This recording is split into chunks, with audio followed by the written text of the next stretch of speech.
Big meat in my mouth, explosions in the sky. Now that's what I call America.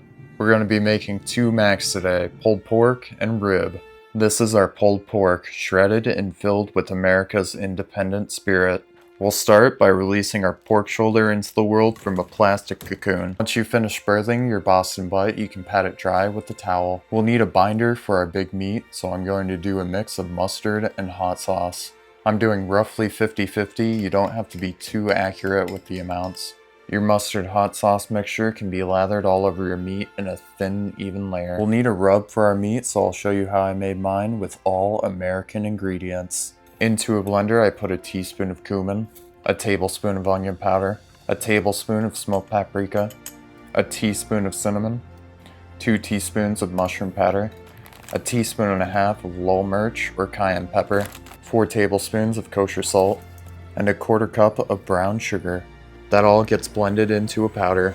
Our pork can get caked in the spice rub. I ended up using about half of the rub. Then our meat can go into a smoker at 225 until it reaches an internal temp of 180. Once our big meat reaches 180 degrees, I'll wrap it in tin foil and turn our smoker up to 275 until our meat reaches an internal temp of 200 to 205.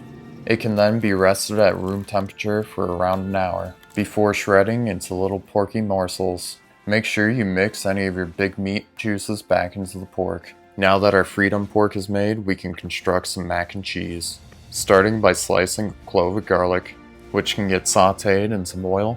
Once it starts to brown, I'll add some of our spice mix. And we don't want to burn our spices, so we'll add 150 grams of milk right away. This can get 6 grams of sodium citrate and 150 grams of sharp cheddar. I'll mix our gooey goodness until nice and homogeneous. We can then make some noodles for our gooey load of cheesy America, which can be cooked until just before al dente.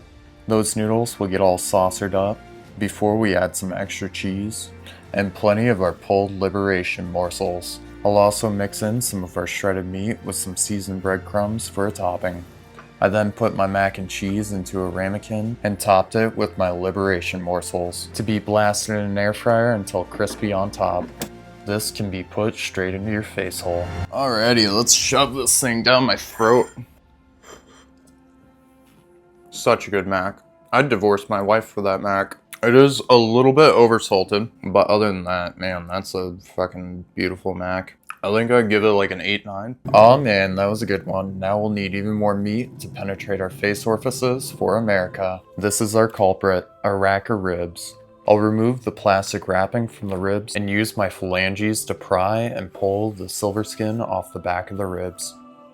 I'm using a pre-packaged spice rub for these ones because of capitalism and America and stuff. I'll make sure I hit these ribs with plenty of spice rub on both sides. Then I'll put them onto a smoker at 225 for 2 hours. After 2 hours, I'll toss them onto some tinfoil. They'll get a couple tablespoons of vinegar and a few tablespoons of butter. Then we'll snugly wrap them in tinfoil, kind of like how Uncle Sam snugly wraps us all. And I'll put them back on our smoker at 275 until they come up to 205 to 210 degrees Fahrenheit. At which point they can be unwrapped from their freedom foil and bukkakeed all over with barbecue sauce. Now that's some big tasty looking independence meat.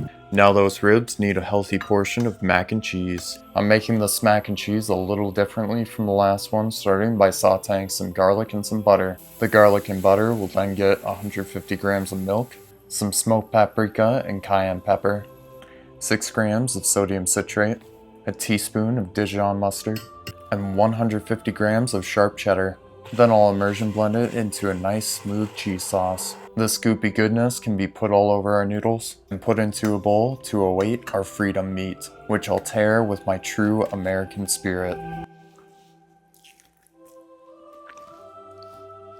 The ribs are pretty damn good. The mac's pretty good. Basic mac. But sometimes a basic mac is what you need in your life. I think I'd rate it around like a 9 out of 10. Thanks for watching. Subscribe for more mac and cheese and let me know if there's any mac and cheeses you'd like to see in the future.